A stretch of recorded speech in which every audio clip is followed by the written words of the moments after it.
Good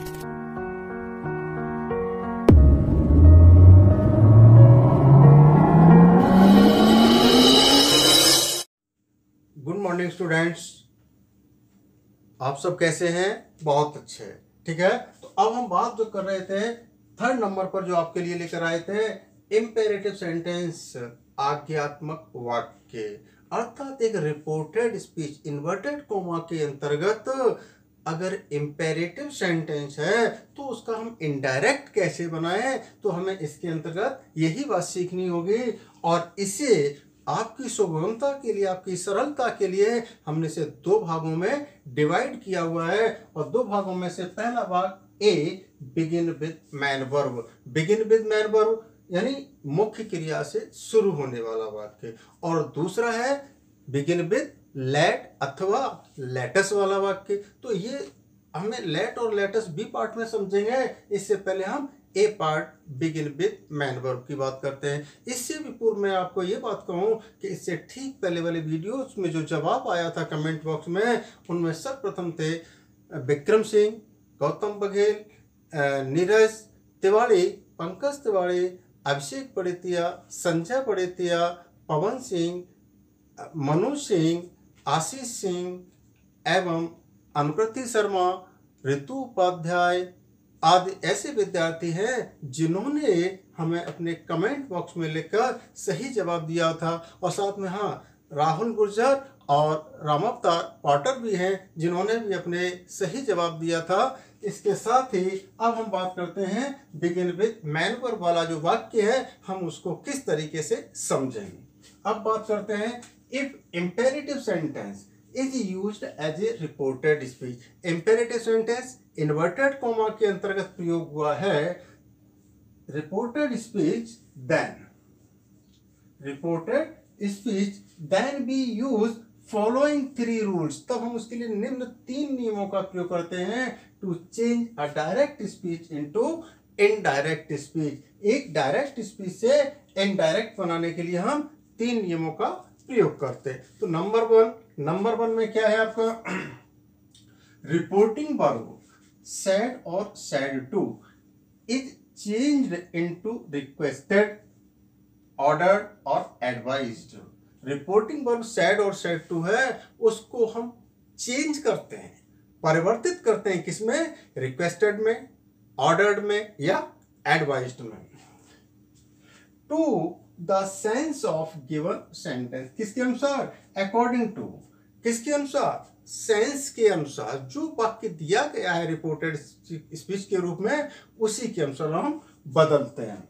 अब ये तीन जो वर्ड हैं, इन तीन वर्ड के स्थान पर किसी दूसरे अन्य शब्द का, इनका जो सिनोनियम है उनका प्रयोग हो सकता है। वो सिनोनियम कौन कौन से हैं?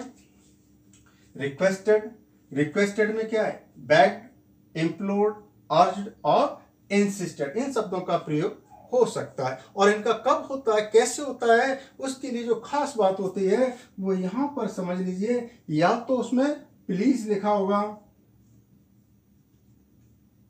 या काइंडली होगा, या सर, या मैडम। ऐसे जो वर्ड हैं इनके आधार पर हम पहचान जाते हैं कि हमें इसको क्या करना है? रिक्वेस्टेड में बदलना है। और दूसरा नंबर, सेकंड नंबर है ऑर्डर्ड। ऑर्डर्ड के लिए हम सिनोनियम क्या प्रयोग कर सकते हैं? कमांडेड, शाउटेड, बेड, स्कोल्डेड और श्रिक्ड। इस तरीके के इन शब्दों को हम यूज करते हैं। और इसके लिए सबसे बड़ी बात पहचान में क्या होगा? थ्रेट होगी। थ्रेट या ऑर्डर होता है तो अपने आप समझ जाते हैं कि यहाँ निश्चित रूप से हम क्या करें? इन शब्दों का इस्तेमाल करें। Number third, advised. एडवाइज्ड में क्या होता है? सजेस्टेड, कंसल्टेड और कंसिडर्ड का प्रयोग होता है। इसके लिए क्या है? इसकी पहचान में आप उसके भाव में क्या समझ रहे होंगे? सजेशन होगा।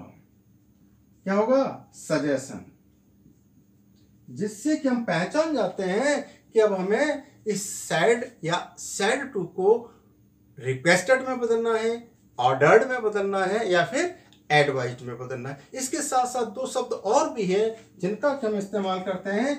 फॉरवर्ड यानी फॉरवर्ड की सेकंड फॉर्म, फॉरवर्ड, एनॉय की सेकंड फॉर्म एनॉयड, इनका भी प्रयोग हो सकता है अकॉर्डिंग टू द सेंस। अगर मना करने का, इनकार करने का भाव है तो फॉरवर्ड, और अगर नाराजगी, विरोध दर्शा रहे हैं, गुस्सा दर्शा रहे हैं तो हम एनॉयड का भी प्रयोग कर सकते हैं। नंबर 2, इसके नंबर 2 में क्या है? After removing comma and inverted comma, यानी जो कॉमा लगाते हैं या फिर इन्वर्टेड कॉमा लगाते हैं, वो इन्वर्टेड कॉमा को हटाकर क्या करते हैं? वी यूज टू अथवा not to as a conjunction, यानी टू अथवा नॉट टू को कंजंक्शन के रूप में प्रयोग किया जाता है। साथ ही to join reporting verb and reported speech, यानी रिपोर्टिंग वर्ब और रिपोर्टेड स्पीच के लिए इस कंजंक्शन का प्रयोग होता है। नेक्स्ट बात हम करते हैं इसको, नॉट टू और नॉट टू कब लगाते हैं, कब टू लगाएं और कब नॉट टू लगाएं, ये जानना बहुत जरूरी है। क्या है इसको लगाने के लिए? उसका उपाय क्या है? नोट में समझ लेते हैं। क्या है? इफ द गिवन सेंटेंस, अगर दिया गया वाक्य हैज द पॉजिटिव सेंस, सकारात्मक सेंस है, सकारात्मक भाव है, sense, then we use only to, उस समय हम केवल टू का प्रयोग करते हैं। अगर सकारात्मक सेंस है तो टू का प्रयोग करेंगे, टू कंजंक्शन, अथवा, और if the given sentence has the sense, has the negative sense, नकारात्मक भाव है, तो then we use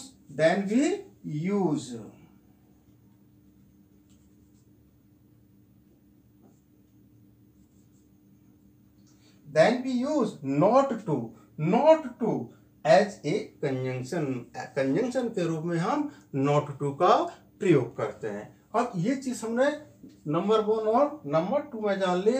number third में हमारा क्या है?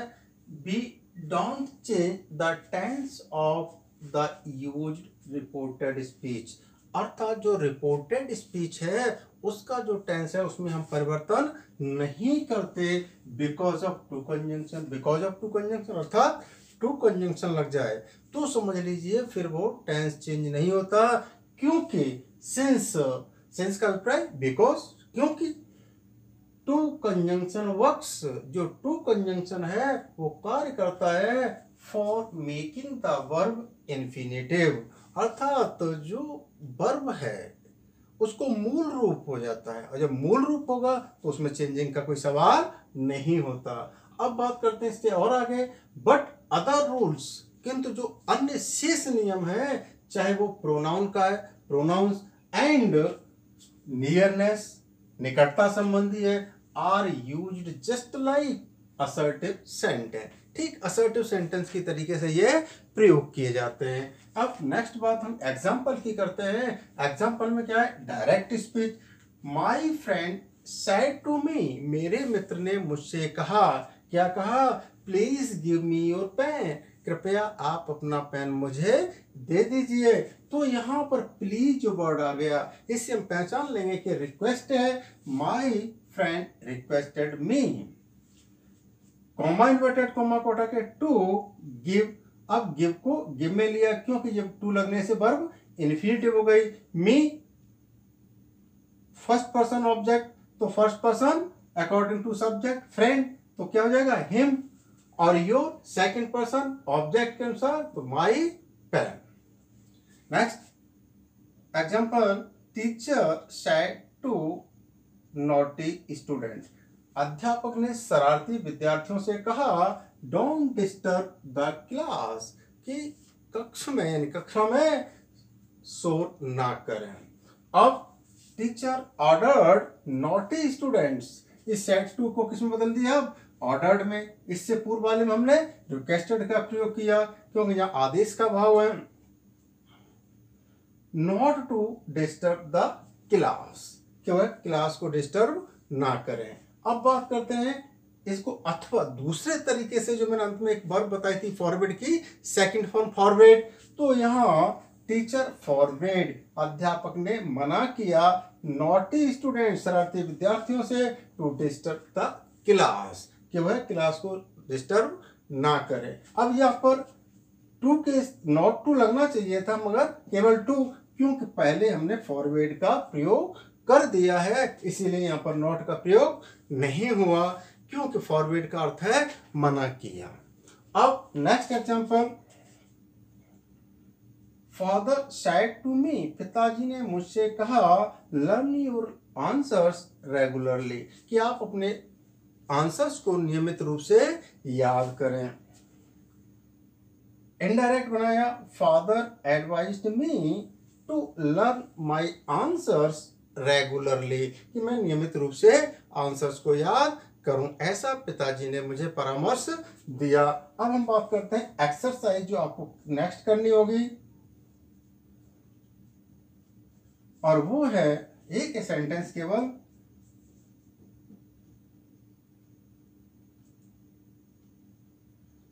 Mayank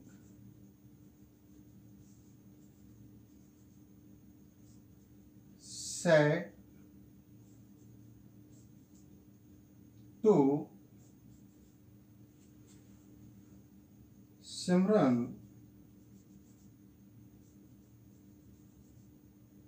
comma inverted comma, please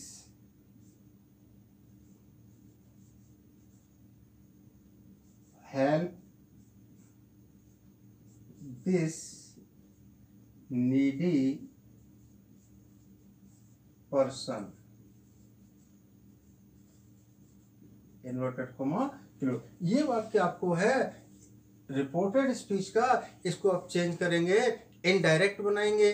आप इनडायरेक्ट बनाएंगे, सही जवाब होगा तो फिर मैं कमेंट बॉक्स में इसका जो जवाब आप मुझे भेजेंगे उस विद्यार्थियों का जिनका सही आंसर होगा उनको मैं प्रमोट करूंगा अपने नेक्स्ट वीडियो में। और इसी के साथ हम फिर इसका जो दूसरा पार्ट अभी जो शेष है, कौन सा, लेटेस्ट वाला, उसका भी अभी इसी के साथ अध्ययन करते हैं।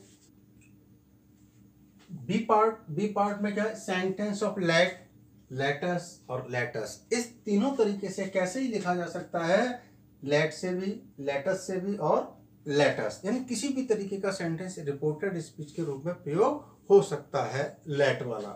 अब जब हम इसको बात कर रहे हैं किस तरीके से, इफ लेट और लेटस सेंटेंस इज यूज्ड, अगर लेट और लेटस वाला वाक्य प्रयोग हुआ है एज ए रिपोर्टेड स्पीच के रूप में, then we use following 5 rules, तब हम निम्न 5 नियमों का प्रयोग करते हैं, किसके लिए, to change a direct speech into indirect speech, यानी डायरेक्ट स्पीच से इनडायरेक्ट स्पीच बनाने के लिए हम 5 नियमों का प्रयोग करते हैं। अब आपने ये देखा हुआ कि इससे पूर्व वाले में 3 नियम थे, अब यहाँ 5 हो गए, तो अब क्या, जितु अकॉर्डिंग टू सेंस और रिपोर्टेड स्पीच के आधार पर चेंजिंग होती रहती है।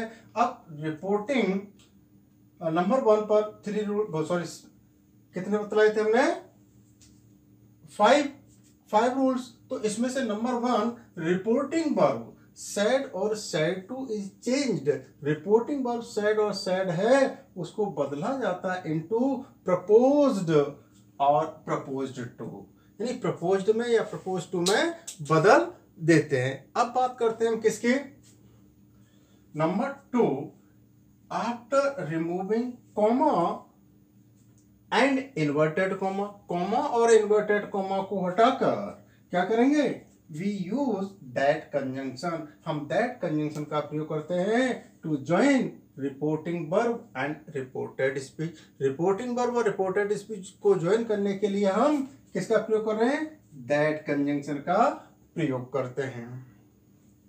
Number 3, let is changed into should और वुड, लेट का प्रयोग शुड और वुड में बदला जाता है according to the subject, subject के अनुसार। अगर सब्जेक्ट आई और बी है तो शुड का प्रयोग होगा, और आई और बी के अलावा अन्य कोई सब्जेक्ट है तो फिर वुड का प्रयोग होगा। Next 4 number, us is changed, us is change into we और दे, अस को हम वी में अथवा दे में बदलते हैं according to the following notes, निम्न नोट्स के आधार पर। नोट्स दिए जा रहे हैं क्या है, नोट्स में। Number 1, if first person is use, अगर फर्स्ट पर्सन प्रोनाउन कोई भी प्रयोग हुआ है एज ए स्पीकर और लिसनर, वक्ता और श्रोता के रूप में, कहने वाले और सुनने वाले के रूप में, यानी चाहे वह सब्जेक्ट का रूप हो अथवा ऑब्जेक्ट का रूप हो, देन वी चेंज अस को फिर हम बदलते हैं। लेट के बाद जो प्रयोग अस हुआ है उस अस को हम बदलते हैं इनटू वी, और वी बी में बदलते हैं, अथवा यानी अस को बी में बदल देते हैं, और अथवा क्या है, if first person is not use, अगर फर्स्ट पर्सन का प्रयोग नहीं हुआ है, not use as a speaker और लिसनर, वक्ता श्रोता के रूप में फर्स्ट पर्सन का प्रयोग नहीं हुआ, तो उस हालत में क्या करेंगे, उस हालत then we change us into they, us को दे में बदलते हैं। अब बात करते हैं नंबर नेक्स्ट की, नोट के अंतर्गत ही, if any other object is used, अगर कोई दूसरा ऑब्जेक्ट प्रयोग हुआ है, any other object is used just after let, let के बाद जहां अस आ रहा है, अब लेट के बाद लेट मी आ जाए, लेट हिम आ जाए, लेट हर आ जाए, लेट देम आ जाए, तो फिर क्या करेंगे भाई, अस की बात तो कर रहे हैं मगर इनके स्थान पर कोई दूसरा ऑब्जेक्ट भी हो सकता है, किसी का नाम भी हो सकता है, लेट राम, लेट सीता, तो यहां पर कोई भी हो, तो उसके लिए हम क्या करें, उसके लिए भी है if any other object is used just after let, let के बाद कोई अन्य ऑब्जेक्ट प्रयोग हुआ है, then we use its subjective case, तब हम उसी के सब्जेक्टिव केस को प्रयोग करते हैं। जैसा मैंने अभी नाम भी लिया था, राम और श्याम या सीता या गीता, तो उस पोजीशन में अगर नाम मेल है तो ही और फीमेल है तो सी का प्रयोग करेंगे, और कॉमन जेंडर में कह दिया स्टूडेंट्स है तो दे का प्रयोग हो जाएगा। वो यही चीज आपको सबसे बड़ी महत्वपूर्ण है जो हमें नोट्स के माध्यम से सीखने को मिलती है। इसका एक और नोट्स है, वो क्या है, sentence of let can be joined with to conjunction, अर्थात लेट वाला वाक्य है तो अभी हमने दैट का प्रयोग किया था कंजंक्शन के रूप में, वहां दैट का न करके केवल टू का भी प्रयोग कर सकते हैं, with to conjunction just like imperative sentence. Imperative sentence आप यहां देख लीजिए कि यहां नजर नहीं आ रहा, आप ये sentence just like imperative sentence,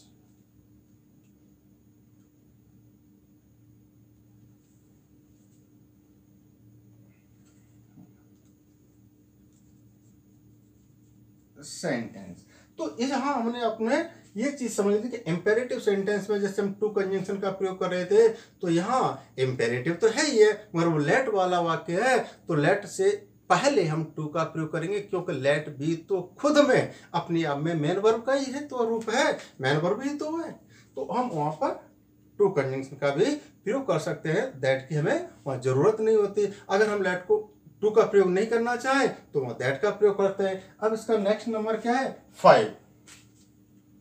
number 5 all other rules. All other rules मतलब जो अन्य नियम है, अन्य नियम में क्या है, प्रोनाउन एंड नियरनेस, प्रोनाउन संबंधी और नियरनेस संबंधी जो नियम है are used according to assertive sentence, यानी इनका प्रयोग भी, इनका परिवर्तन भी असर्टिव सेंटेंस की तरह प्रयोग किया जाता है। यही कारण है कि हमें असर्टिव सेंटेंस को जो सबसे पहला नियम जो सीखे थे स्टार्टअप, वो हमें अच्छे से आना चाहिए। उस स्टार्टअप वाले में हमने आपको 6 नियम बताए थे, और वो 6 नियम कौन से थे, पहला रिपोर्टिंग वर्ब से और सेड टू को बदलना, नंबर 2 कॉमा इन्वर्टेड कॉमा को हटाकर कंजंक्शन का प्रयोग करना, नंबर 3 रिपोर्टेड स्पीच के प्रथम शब्द का पहला अक्षर जो कैपिटल लेटर है उसे स्मॉल में बदलना, फिर टेंस संबंधी, नेक्स्ट प्रोनाउन संबंधी, नेक्स्ट आपका नियरनेस। तो उनमें से जो मेन रूल थे वो प्रोनाउन और नियरनेस का था, वो यहाँ उपस्थित किए हैं। तो उनका प्रयोग assertive sentence,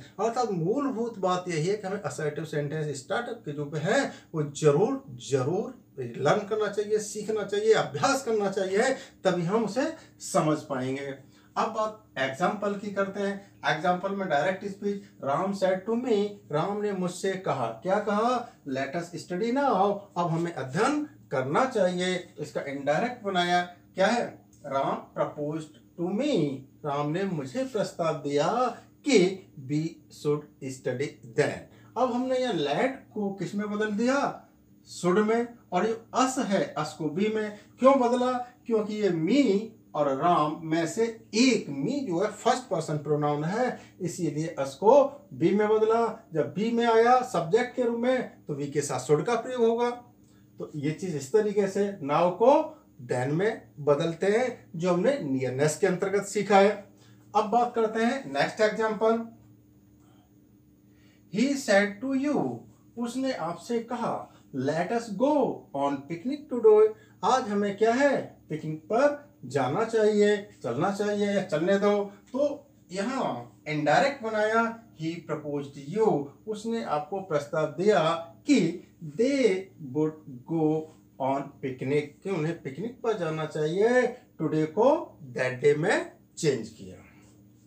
next example, mother said, माँ ने कहा, लेट हिम गो, जैसा मैंने कहा कि लेट के बाद अस के स्थान पर कोई अन्य ऑब्जेक्ट हो सकता है, वो यहाँ पर हुआ कि ये हिम आ गया लेट के बाद। यहाँ हर भी हो सकता था, देम भी हो सकता था, या कोई नाम भी हो सकता था।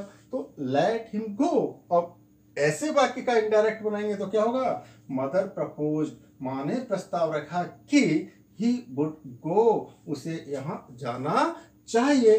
अथवा टू कंजंक्शन का नोट्स के अंतर्गत मैंने बताया, तो वो क्या है, मदर प्रपोज्ड टू। अब ये कॉमा इन्वर्टेड कॉमा को हटाकर टू कंजंक्शन और लेट को एज इट इज रहने दिया, हिम को, ये और ज्यादा सरल हो जाता है, आसान हो गया। तो हम किसी भी तरीके से कर सकते हैं। ठीक वैसे ही है कि हमें अपनी मंजिल पर पहुंचना है, वाक्य को सही बनाना है, रास्ता हम इधर से घूम जाए या इधर से घूम जाए, मूल मंजिल पर हमें पहुंचना ही होता है, यानी वाक्य को हमें सही करना होता है। अब बात करते हैं कि इसके साथ एक एक्सरसाइज वाला वाक्य जो मैं हमेशा दे रहा हूं अब कई वीडियोस से, पिछले वीडियोस में, तो जिससे कि मुझे उसका आंसर, प्रतिफल भी मिल रहा है, कंसिडरेशन मिल रहा है। मैं समझ रहा हूं कि हमारे विद्यार्थी कुछ घर से अभ्यास कर रहे हैं, जो अनायास अनावश्यक दूसरे लोग होते हैं वो उसे व्यर्थ में निकाल देते हैं, किंतु जो स्टडियस होते हैं, पढ़ाकू होते हैं, जो पढ़ने वाले हैं, वो निश्चित रूप से उसको अध्ययन करते हैं, पढ़ते हैं और उसका सही उत्तर भी लिखते हैं। इसीलिए मैंने इस परंपरा को, अपनी इस बात को रखा कि विद्यार्थी उसको प्रतिफल के रूप में मुझे कुछ अर्पित करें, कुछ दें, जिससे कि मेरे को भी ये महसूस हो कि विद्यार्थी सही तरीके से अध्ययन कर रहे हैं। तो एक एग्जाम्पल फिर इसके लिए आपका एक्सरसाइज के रूप में,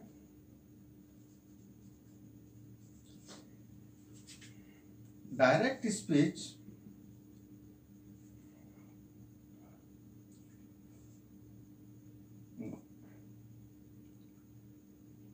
Shankar said to him, comma inverted comma, let us follow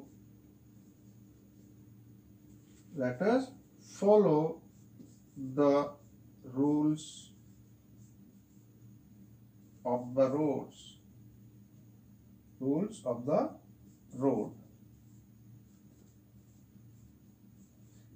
inverted comma close. ये वाक्य मैंने आपको दिया है, इस वाक्य को आप सही आंसर लिख करके कमेंट बॉक्स में दें, जिससे कि मैं आपके नाम को फिर से अगले वीडियो में प्रमोट करूं। और इसी के साथ मैं अपना विराम लेता हूं। Thank you.